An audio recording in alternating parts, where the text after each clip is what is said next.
Happy Mansari sa atin, Miami Prutas. Mahal ko kayong tatlo. Stay matatag lang sa ating tatlo. Hayaan natin yung mga nag-aantay kung kailan tayo sisira, magkakahiwa-hiwalay.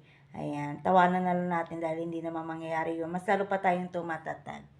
Ayan, at alam naman natin na mahal natin itong pagkakaibigan natin. Dahil hindi lang tayo basta kaibigan, nagtuturingan na rin tayo ng magkakapatid. Ayan. Oo. Salamat, Ate Santol. Charot. Ayan. And thank you sa walang sawang pagtulong. Ayan, sa mga advice, lalo na sa Melon, tsaka kay Santol. Ayan. Salamat. Maraming salamat. Ayan. I love you. See you soon. Mwah.